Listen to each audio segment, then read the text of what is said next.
चलो विद्यार्थी मित्रों,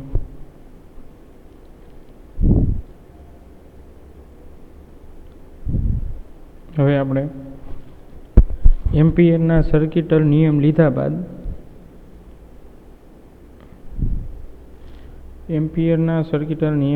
બાદ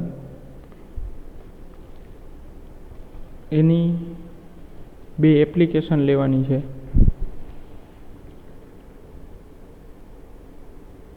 ખાસ ઇમ્પોર્ટન્ટ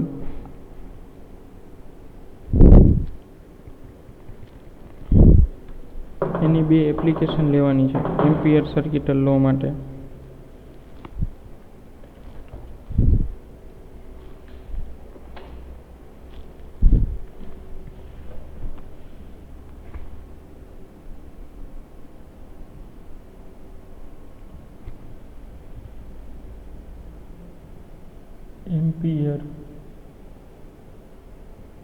એમ્પિયર સર્કિટલ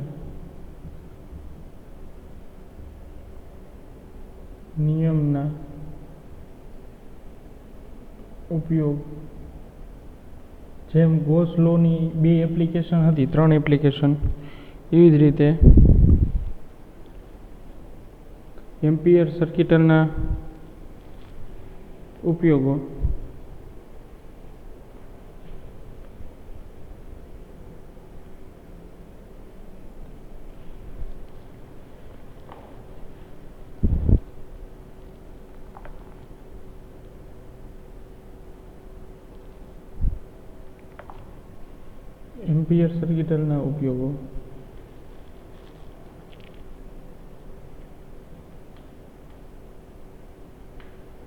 એમાં પહેલું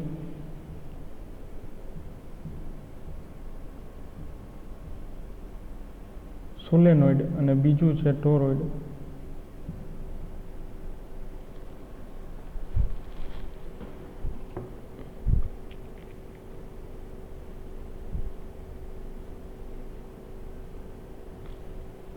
પહેલું છે સોલેનોઇડ, બીજું છે ટોરોઇડ. એમ્પિયર સર્કિટલ નિયમના ઉપયોગો.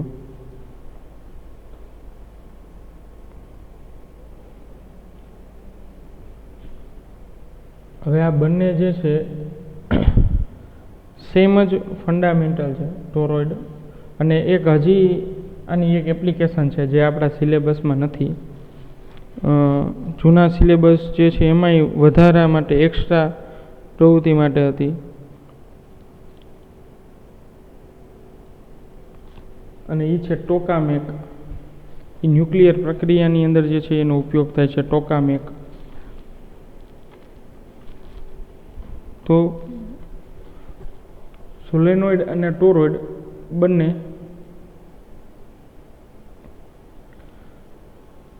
એ એમ્પિયર સર્કિટલ નિયમ પર જ આધારિત છે.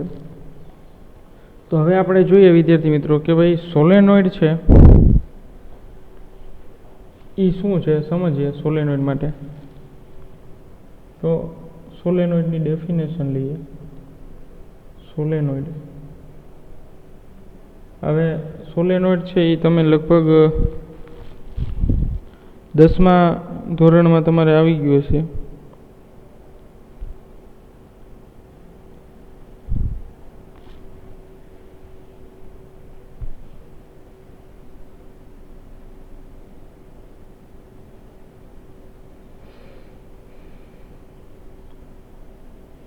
ચાલો, તો પેલા આકૃતિ જે છે એ તમે દોરો તો તમને વધારે આઈડિયા આવે. 10થમાં સોલેનોઇડની જોઈ ગયા છો.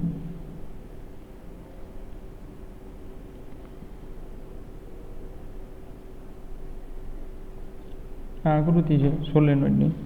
હવે આ જે સોલેનોઇડ છે એ 6થા ચેપ્ટરમાં તમારો ઇન્ડક્ટર તરીકે વર્તે છે. એટલે અહીંથી વિદ્યુત પ્રવાહ પસાર થાય અને જો બે જે લૂપ છે, આ વર્તુળાકાર મેં હેલિક્સ તરીકે જોઈન કર્યું છે, તો એના જે બે પીચ વચ્ચે, આ બે વચ્ચેનું અંતર જે છે, બે છેડા અડતા નથી. જો આ બે વચ્ચેનું અંતર ડી, તો એ ડીને પીચ કહેવાય. પીચ અંતર, PATCH, પેચ અંતર એવું પણ કહેવાય છે. તો આ સોલેનોઇડ છે. તો સોલેનોઇડ વિદ્યાર્થી મિત્રો આ ચેપ્ટરમાં સોલેનોઇડ છે, તો છઠ્ઠા ચેપ્ટરમાં આ સોલેનોઇડ એટલે વિદ્યુત પ્રવાહ પસાર કરી વાહક તારના આવા લૂપ વાળી રચના ને સોલેનોઇડ કહે છે.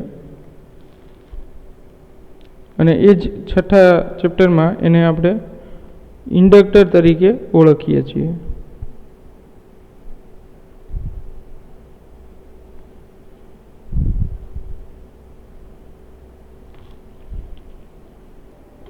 ચાલો સોલેનોઇડની ડેફિનેશન.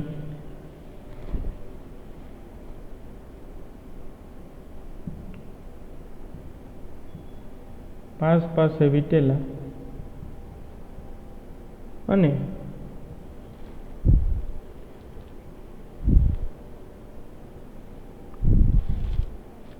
પાસ પાસે વીટેલા અને અલગ કરેલા પાસ પાસે વીટેલા અને અલગ કરેલા વાહક તારના હેલિકલ વાહક તારના હેલિકલ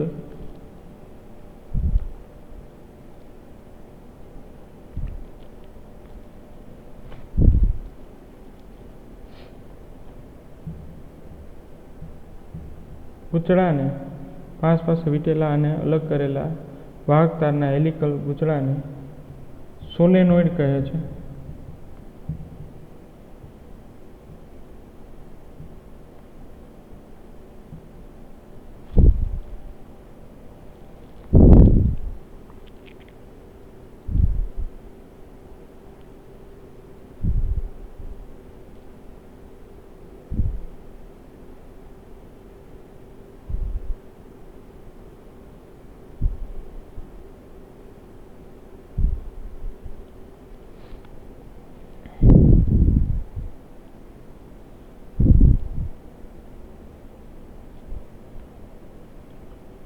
ચલો હવે પાસ પાસે વીટેલા અને અલગ કરેલા વાહક તારના હેલિકલ ગૂંચળાને સોલેનોઇડ કહે છે. હવે જો આ પાસ પાસે વીટેલા છે અને અલગ કરેલા છે. હવે ખરેખર રિયલમાં તમે જે સોલેનોઇડ જુઓ તો એ આવી રીતે અલગ કરેલા હોતા નથી વિદ્યાર્થી મિત્રો.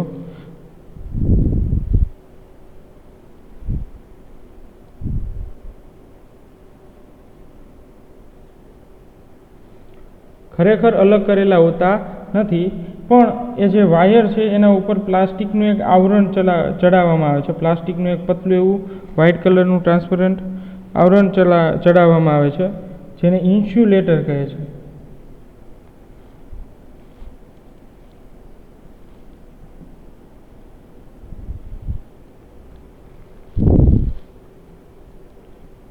જેને ઇન્સ્યુલેટર કહે છે. તો આ પાસ પાસે વીટેલા અને અલગ કરેલા, તો અલગ કરેલા એટલે આવી રીતે ઇન્સ્યુલેટર કોટિંગ કરેલા હોય છે. તો એ અલગ કરેલા વાહક તારના હેલિક્સ એટલે આ જે હેલિકલ આ જે શેપ છે એ હેલિક્સ શેપ કહેવાય. જે આપણે બુકમાં સ્પાઇરલ બાઇડિંગ કરી એ જ રીતનું સેમ એ જ રીતે.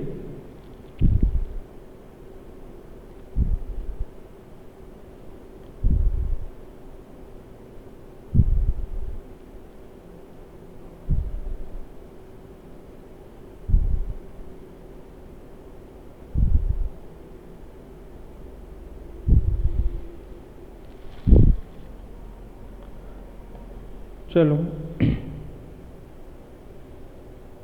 તો સમજાવવું જોઈએ તમને કે ભાઈ પ્રેક્ટિકલમાં આખું અલગ હશે, થિયરીમાં અલગ હશે. તો ઉપર કોટિંગ કરેલું હોય ઇન્સ્યુલેટર તરીકે, તો એ અલગ હોય બાજુમાં વીટેલા, પણ એ સેપરેટ જ થાય. અવાહક પડ ચડાવવામાં આવે છે. ઇન્સ્યુલેટર એટલે અવાહક પડ, તો એ બે ભેગા નથી થતા. તો આ વસ્તુથી જે છે એ સોલેનોઇડ બને છે. આવી રીતે પાસ પાસે વીટેલા અને અલગ કરેલા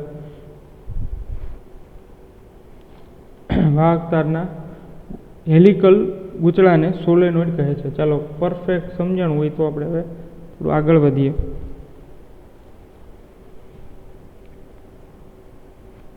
ચલો હવે સોલેનોઇડના અંદરના વિસ્તારમાં સોલેનોઇડના અંદરના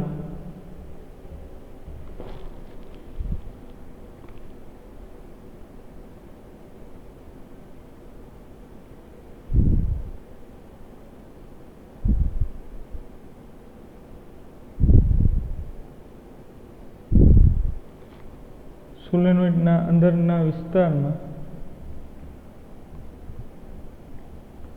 ચુંબકીય ક્ષેત્ર મળે છે. સોલેનોઇડના અંદરના વિસ્તારમાં જ ચુંબકીય ક્ષેત્ર મળે છે. જ્યારે સોલેનોઇડના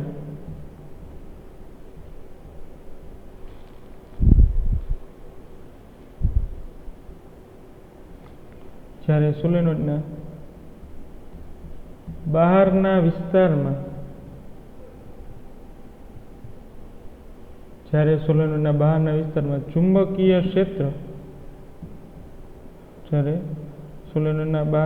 વિસ્તારમાં ચુંબકીય ક્ષેત્ર શૂન્ય હોય છે.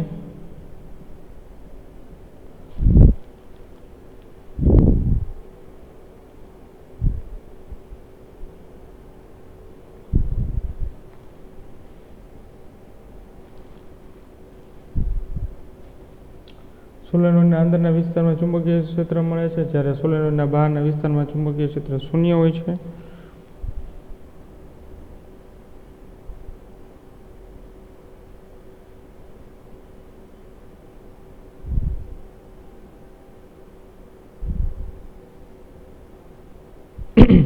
ત્યારબાદ એટલે હવે જે છે એ અંદર કઈ રીતે મળે છે ચુંબકીય ક્ષેત્ર? સોલેનોઇડમાં ચુંબકીય ક્ષેત્ર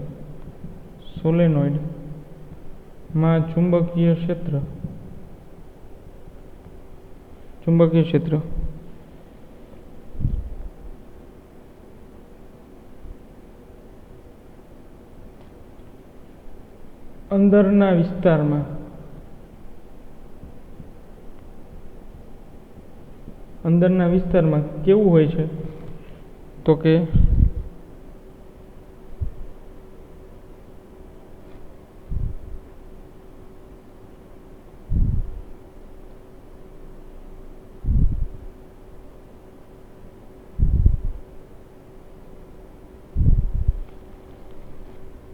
સોલેનોઇડમાં ચુંબકીય ક્ષેત્ર અંદરના વિસ્તારમાં સમાન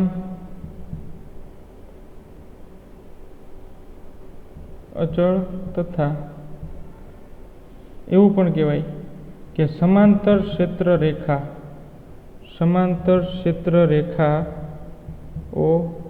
હોય છે. અંદરના વિસ્તારમાં કેવું હોય છે? સમાંતર ક્ષેત્ર રેખાઓ હોય છે.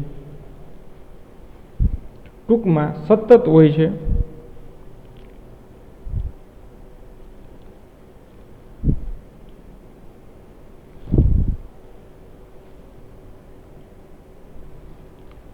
તો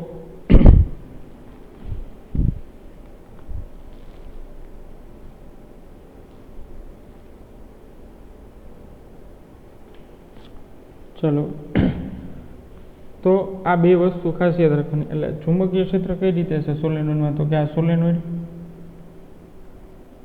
આકૃતિ, આ પ્લસ અને માઇનસ, એટલે અહીંથી પ્રવાહ પસાર થાય છે અને અહીંથી I જેટલો પ્રવાહ પાછો મળી જાય છે.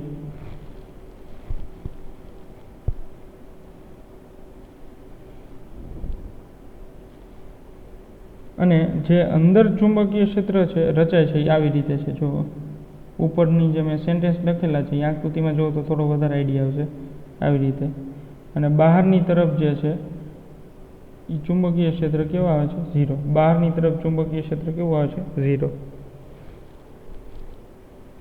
એટલે અંદર સમાન અને અચળ હોય છે.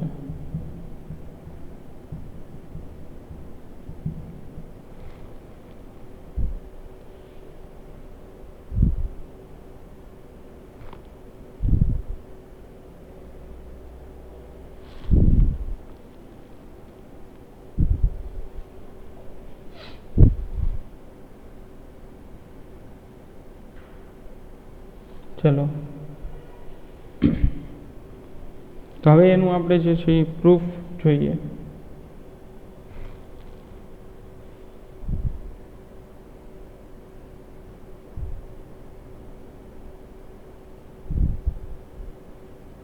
એનું ચુંબકીય ક્ષેત્ર કેટલું મળશે? અંદરની દિશામાં મળશે, પણ કેટલું મળશે? કોના ઉપર આધારિત છે? તો એ જોઈએ. સોલેનોઇડ માટે સોલેનોઇડ માટે ચુંબકીય ક્ષેત્ર અંદરના વિસ્તારમાં કેટલું ચુંબકીય ક્ષેત્ર હોય છે?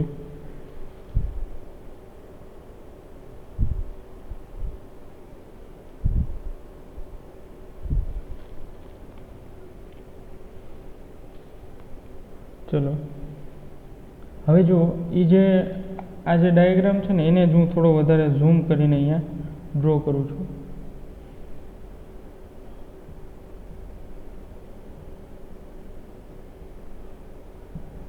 આવી રીતે તો સમજો આમાંથી ક્ષેત્ર રેખા આવી રીતે પસાર થાય છે. થોડું મોટું ડ્રો કર્યું છે, સમજાય તમને? એટલે આ ચુંબકીય ક્ષેત્રની દિશા છે, ક્ષેત્ર રેખાની દિશા છે બી, એ અચળ છે.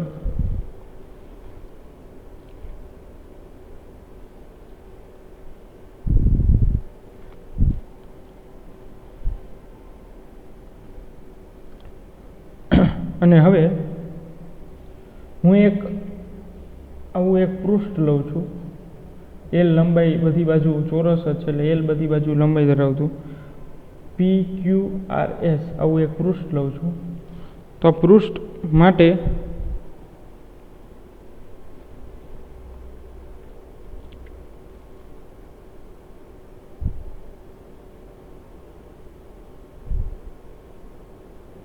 જોઈએ કે પૃષ્ઠ માટે આપણે જોઈએ છે ચુંબકીય ક્ષેત્ર.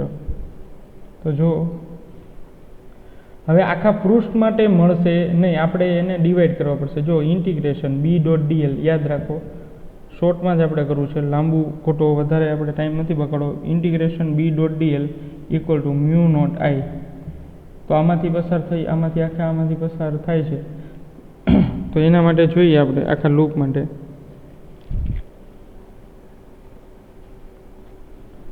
તો ઇન્ટિગ્રેશન B.dl. હવે જો મેઇન અહીંયા જ મેજોરિટી બધા પ્રોબ્લેમ દૂર થઈ જશે. આ બે સદિશ નીકળી જશે. cos θ લખીશ ને ત્યારે cos θ ઇક્વલ ટુ μ0I. ચલો, તો આ છે cos θ. તો હવે જો આના માટે તો જે છે એ બહારનો વિસ્તાર થઈ ગયો. આ સોલેનોઇડ છે, તો સોલેનોઇડ બહારનો વિસ્તાર, તો બહારના વિસ્તાર માટે PS માટે મળશે નહીં. તો PS ખંડ માટે ચુંબકીય ક્ષેત્ર નહીં મળે, એટલે ત્યાં 0. પછી PQ છે એ તો ઓલરેડી બહાર છે.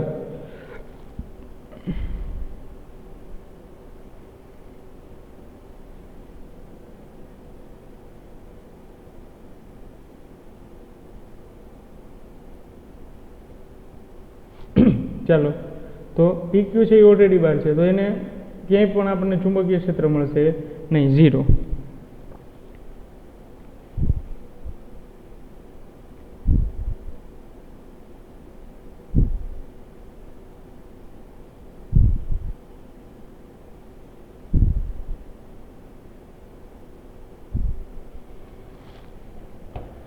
અને QR માટે, એના માટે ચુંબકીય ક્ષેત્ર 0. તો હવે બચ્યું શું?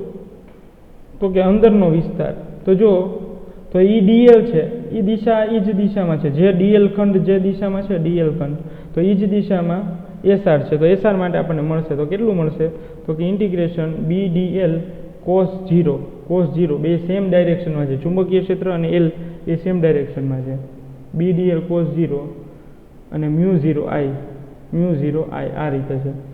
તો ઇન્ટિગ્રેશન BDL cos 0 એટલે 1 અને μ0I. ચલો, હવે આખાનું લઈએ આપણે. તો B છે એ બહાર લઈ લઈએ. તો આ નાના DLને હું જોઈન કરું, DLને હું જોઈન કરું, તો L લંબાઈનો ખંડ બની જશે. L લંબાઈનો એક રેખાખંડ બની જશે. તો BL equal to μ0I upon L. તો L છે એ અહીંથી નીકળી જશે.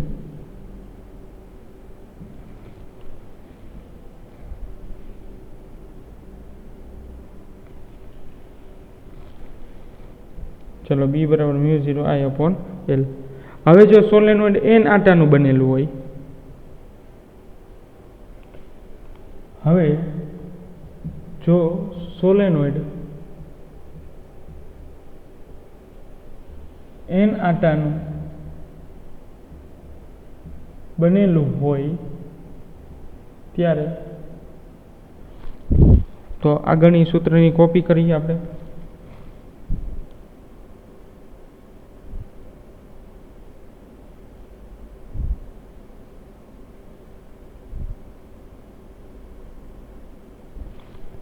ચલો શું કહે છે આગળનું સૂત્ર, બી બરાબર મ્યુ 0 આઈ અપોન એલ. તો B equal to mu 0 N I upon L, કારણ કે આટાની સંખ્યા અને ચુંબકીય ક્ષેત્ર એકબીજાના પ્રોપોર્શનાલિટીમાં જ હોય છે, એટલે એક એન જ એડ કર્યો છે, બાકી કંઈ એડ કર્યું નથી. હવે એક બીજી વસ્તુ લખ્યું હોય કે એકમ લંબાઈ દીઠ આટાની સંખ્યા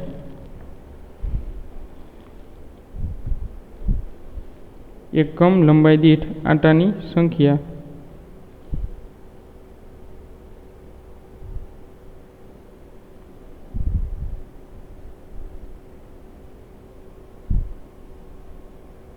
તો શું લખશું ત્યાં? એન, સ્મોલ એન લખશું.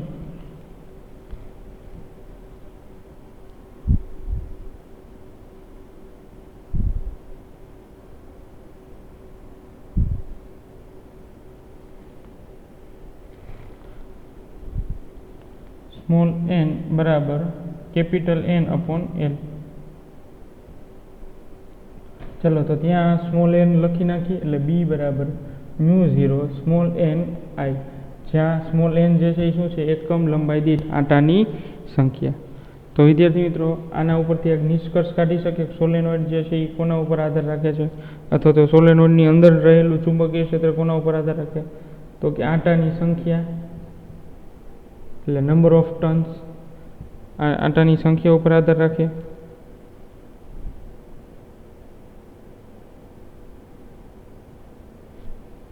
પછી લંબાઈ પર, સોલેનોઇડની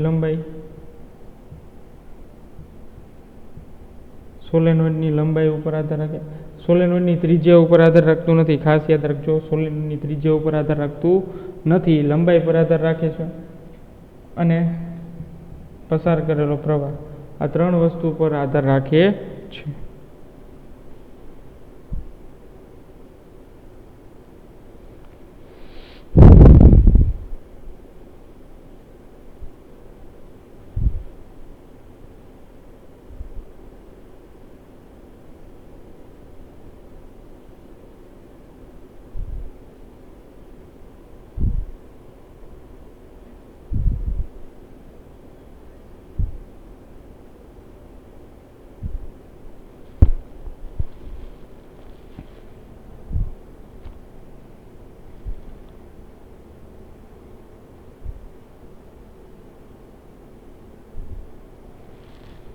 ચલો તો આ બધી વસ્તુ છે એ એમસીક્યુ માટે યાદ રાખવાની છે. ચલો તો હવે સોલેનોઇડ માટે તમારે આટલું ઇમ્પોર્ટન્ટ છે કે બી બરાબર mu 0 N I upon L, B proportional to n, એકમ લંબાઈ દીઠ આટાની સંખ્યા, એટલે એન બરાબર સ્મોલ એન બરાબર એકમ લંબાઈ દીઠ આટાની સંખ્યા.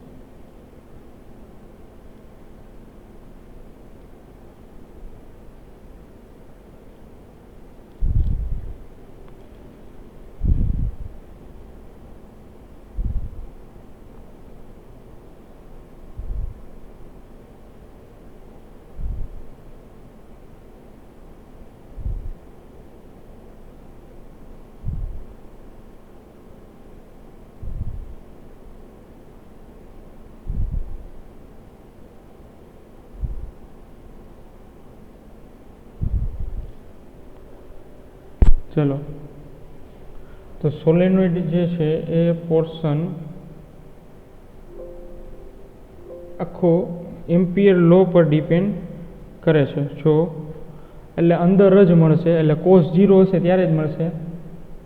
ચલો હવે આને હું થોડો અમથો એંગલ ચેન્જ કરું તો એકની દિશા આમ થશે, એલની દિશા આમ થશે, અને ચુંબકીય ક્ષેત્ર આમ છે, તો થીટા આવશે.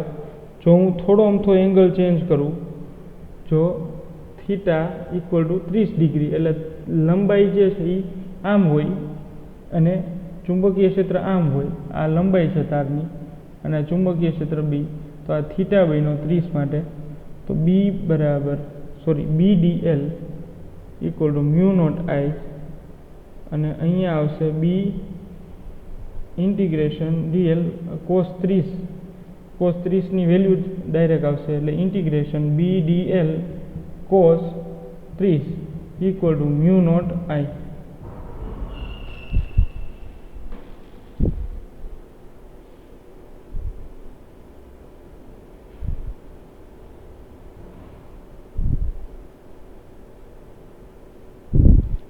ચલો BDL cos 30 equal to mu not I, mu 0 I. તો cos 30ની કિંમત sin 60ની જે કિંમત છે એ થશે, એટલે બી અચળ છે એને બહાર લઈએ, DL